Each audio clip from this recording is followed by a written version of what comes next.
नमस्कार बच्चों, इस वीडियो हम आपकी कक्षा 6 के विज्ञान के तीसरे पार्ट को कंप्लीट करेंगे जिसका नाम है तंतु से वस्त्र तक।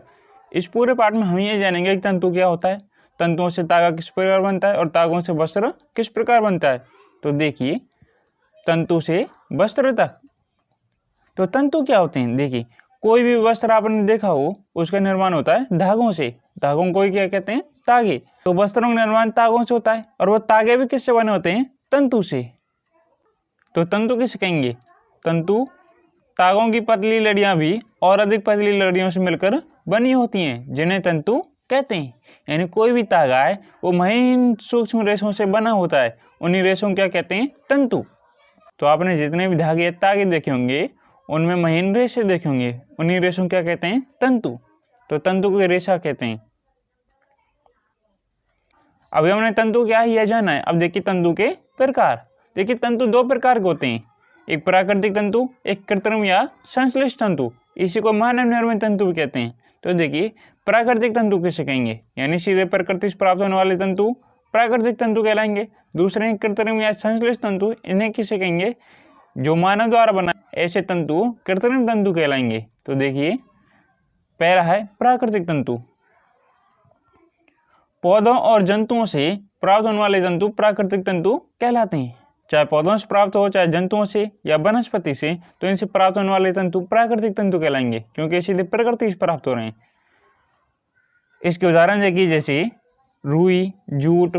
जूट का ही दूसरा नाम है पटसन। ऊन, रेशम, ये किससे प्राप्त होते हैं? या तो पौधों से या जंतुओं से। और ऐसे तंतु जो पौधों और जंतुओं से प्राप्त होते हैं प्राकृतिक तंतु कहलाते हैं। देखो, रुई किससे प्राप्त होती है? पौधे से। जूट या पटसन पौधे से, तो ये पादप तंतु कहलाएंगे। जो पौधों से प्राप्त हों ऐसे तंतु पादप तंतु कहलाएंगे, और जो जंतुओं से प्राप्त हों वो जांतव तंतु कहलाएंगे। ऊन किससे प्राप्त होती है? भेड़, बकरी, याक, इनसे। ये क्या है? जंतु, तो ये जांतव तंतु है। ऐसे रेशम, रेशम किससे प्राप्त होती है? रेशम कीट के कोकून से, इसलिए यह भी जांतव रेशा या तंतु है। तो प्राकृतिक तंतु किससे कहेंगे? पौधों और जंतुओं से प्राप्त होने वाले तंतु प्राकृतिक तंतु कहलाते हैं, जैसे रुई, जूट, पटसन, ऊन, रेशम आदि। अब देखिए, दूसरा है संश्लेषित तंतु। संश्लेषित तंतु किससे कहेंगे? ऐसे तंतु जो मानव द्वारा रासायनिक पदार्थों का उपयोग करके बनाए जाते हैं, अर्थात जो प्रकृति से सीधे प्राप्त नहीं होते हैं, मानव निर्मित तंतु कहलाते हैं। तो संश्लेषित तंतु के दूसरे नाम जैसे कृत्रिम तंतु या मानव निर्मित तंतु। तो संश्लेषित तंतु किसे कहेंगे? यानी ऐसे तंतु जो मानव द्वारा रासायनिक पदार्थों का उपयोग करके बनाए जाते हैं, संश्लेषित तंतु कहलाते हैं। जैसे उदाहरण देखिए, पॉलिएस्टर, नायलॉन, एक्रिलिक। देखो, जितने भी तंतु हैं ये सीधे प्रकृति से प्राप्त नहीं होते, यानी ये पौधों और जंतुओं से प्राप्त नहीं होते, रासायनिक पदार्थों का उपयोग करके इन्हें बनाया जाता है। तो मानव द्वारा बनाए गए रेशों को या तंतुओं को क्या कहते हैं? संश्लेषित तंतु या कृत्रिम तंतु या मानव निर्मित तंतु। इसके उदाहरण है पॉलिएस्टर, नायलॉन, एक्रिलिक। देखिए, हमने तंतु को दो वर्गों में बांटा है, एक प्राकृतिक तंतु, दूसरा संश्लेषित या कृत्रिम तंतु। हमने प्राकृतिक तंतु को दो वर्गों में बांटा है, एक पौधों से प्राप्त होने वाले पादप तंतु, एक दूसरे जंतुओं से प्राप्त होने वाले जांतव तंतु। देखो, छठी कक्षा में हम पादप तंतु की बात करेंगे जो पौधों से प्राप्त हो। 7वीं कक्षा में हम जंतुओं से प्राप्त होने वाले तंतु के बारे में बात करेंगे, और 8वीं कक्षा में मानव द्वारा बनाए गए संश्लेषित तंतुओं की बात करेंगे। देखो, इस कक्षा में हम यही जानेंगे कि पौधों से कौन से तंतु प्राप्त होते हैं, जैसे रुई और जूट, इनके बारे में जानेंगे। 7वीं कक्षा में जांतव तंतु जैसे ऊन, रेशम, इनके बारे में। 8वीं कक्षा में संश्लेषित तंतुओं के बारे में जैसे पॉलिएस्टर, नायलॉन, एक्रिलिक, इनके बारे में। तो अब देखिए पादप तंतु। अब देखिए पादप तंतु, पौधों से प्राप्त होने वाले तंतु पादप तंतु कहलाते हैं, यानी ऐसे प्राकृतिक तंतु जो पौधों से प्राप्त हो पादप तंतु कहलाते हैं। देखो, पादप तंतु और जांतव तंतु दोनों प्राकृतिक तंतु हैं, क्योंकि ये पौधों और जंतुओं से प्राप्त होते हैं, और जो पौधों से प्राप्त होंगे उन्हें पादप तंतु कहेंगे। इसमें पहला देखिए रुई। रुई किससे प्राप्त होती है? कपास के पौधे से, इसलिए इसे कहेंगे पादप तंतु। पहले रुई का उपयोग देखिए, रुई का उपयोग कहाँ होता है? रुई का उपयोग गद्दों, रजाइयों, तकियों आदि में किया जाता है। देखो, चाहे गद्दे बनाने हो, रजाई बनानी है या तकिए बनाने, इनमें रुई का उपयोग होता है। इसके अलावा अन्य वस्त्रों को बनाने में रुई का उपयोग होता है। अब रुई को उगाने के लिए, चूंकि रुई कपास के पौधे से प्राप्त होती है, अब कपास का पौधा कब उगेगा? उसके लिए कैसी जलवायु चाहिए? देखिए, जलवायु जो कपास के पौधे के लिए आवश्यक है। कपास के पौधे वहां उगाए जाते हैं जहां की मृदा काली व जलवायु उष्ण होती है।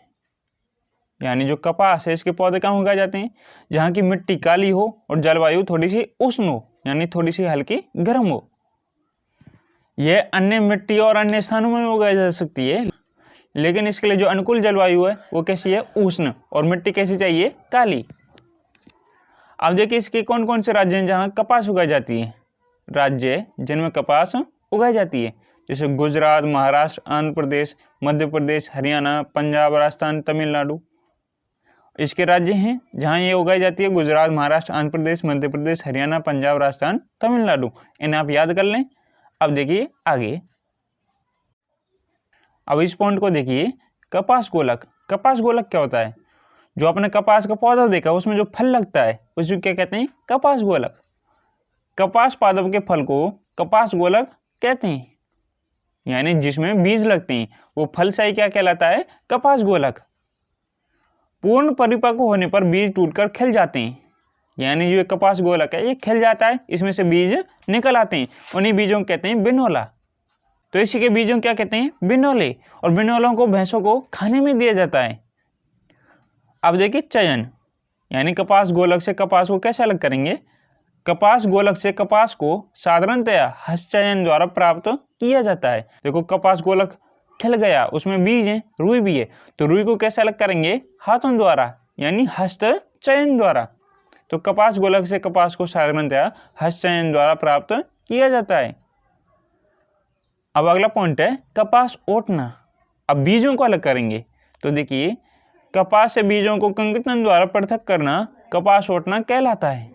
तो कपास ओटना कैसे कहते हैं, यानी कपास से बीजों को अलग करना ही कपास ओटना कहलाता है। अब देखिए ये कार्य कैसे किया जाता है।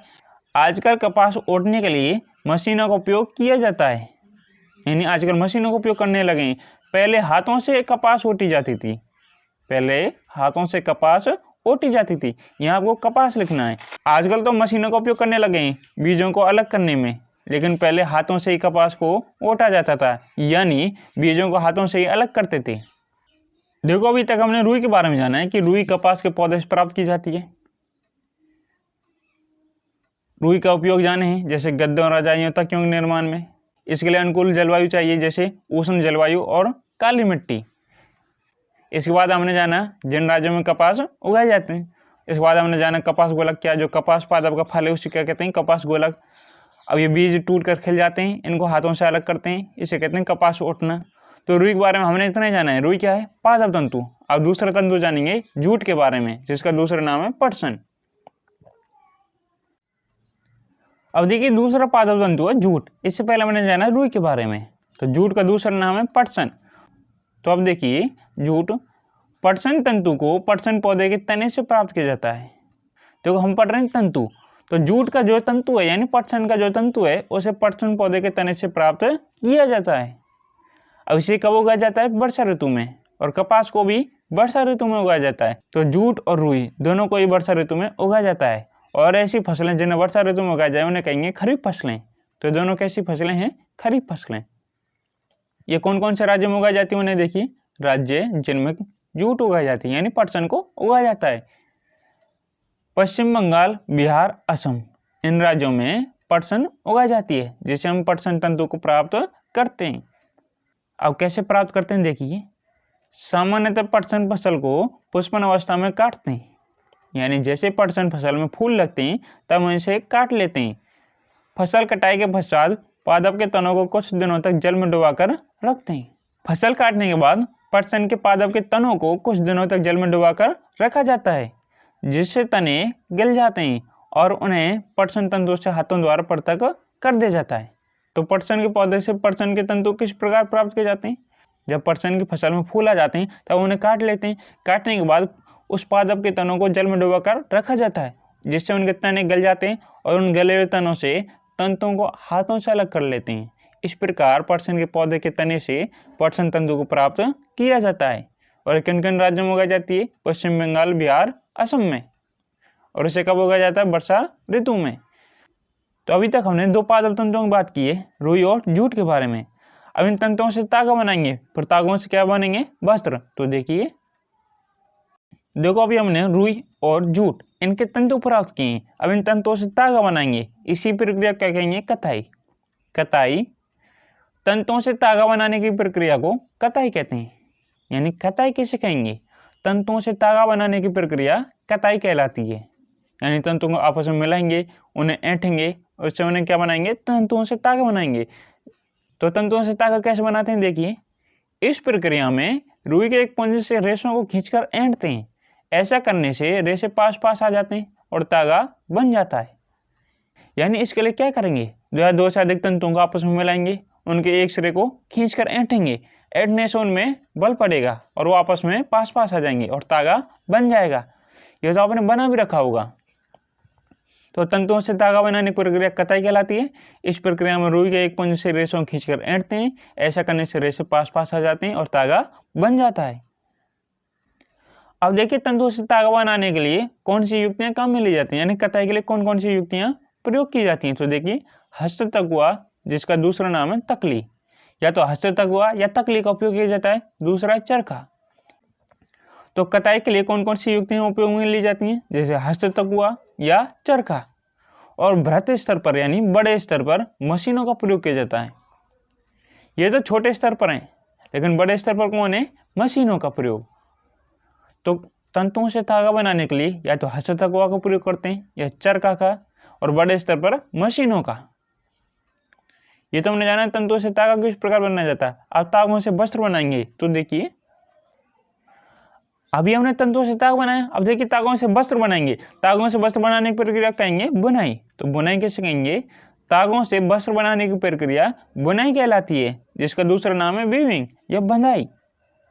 तो तागों से वस्त्र बनाने की प्रक्रिया क्या कहेंगे? तागों को आपस में बनेंगे, उनको बनने से वस्त्र बनेंगे। अब बुनाई में कौन कौन से औजार प्रयुक्त होते हैं? देखिए, जैसे करगा। करगा भी दो प्रकार के होते हैं, जैसे हस्त चालित और विद्युत चालित। यानी जो करगे हैं, एक तो हाथ से चलते हैं, उन्हें कहेंगे हाथ चालित। दूसरे जो विद्युत से चलते हैं, उन्हें कहेंगे विद्युत चालित। तो बुनाई किससे कहेंगे? तागों से वस्त्र बनाने की प्रक्रिया बुनाई कहलाती है। इसका दूसरा नाम है वीविंग। इसके औजार हैं करगा। करगे दो प्रकार के हैं, एक हाथ चालित, एक विद्युत चालित। अभी हमने जाना है कताई, इसके बाद बुनाई। तंतुओं से तागा बनाने की प्रक्रिया कताई और तागों से वस्त्र बनाने की प्रक्रिया बुनाई। चूंकि हमारे पाठ का नाम था तंतुओं से वस्त्र तक, हमने तंतुओं से वस्त्र बनाने थे। तंतुओं से तागे बनाए, इसे कहा कताई, और तागों से वस्त्र बनाए, इसे कहा बुनाई। इसे एक उदाहरण से ज्यादा समझिए, जैसे कपास गोलक है, इसे हमने ओटा तो क्या प्राप्त किए? कपास के तंतु यानी रुई। अब इस रेशे से यानी तंतुओं से तागा बनाए, इसे कहा हमने कताई। अब इन तागों से वस्त्र बनाए, इसे कहा बुनाई, या बंधाई के द्वारा भी वस्त्र बनाए। यानी कपास गोलक को ओटा तो रेशे प्राप्त किए, तंतु प्राप्त किए कपास के या रुई के। अब इन तंतुओं से तागे बनाए, इसे कहा कताई, और तागों से वस्त्र बनाए, इसे कहा बुनाई या बंधाई। तो अभी तक हमने जाना है तंतु क्या होते हैं। तंतु दो प्रकार के जाने, प्राकृतिक तंतु और संश्लेषित तंतु। प्राकृतिक तंतु भी दो प्रकार के, पादप तंतु और जंतु तंतु। इस कक्षा में हमने जाना पादप तंतु के बारे में। इसके बाद हमने दो पादप तंतुओं की बात की, रुई और जूट के बारे में। इसके बाद तंतुओं से तागा बनाया कताई, और तागों से वस्त्र बनाया बुनाई। तो इसी के साथ ही आपकी कक्षा 6 की विज्ञान का तीसरा चैप्टर कंप्लीट होता है। इससे पहले हम दूसरे चैप्टर की वीडियो बना चुके हैं। अगर आपको किसी भी सब्जेक्ट में किसी भी प्रकार की समस्या हो तो कमेंट करें। आपको किस टॉपिक पर वीडियो चाहिए वो आप कमेंट करके बता सकते हैं। तो बच्चों, मिलते हैं किसी और वीडियो में। जय हिंद, जय भारत।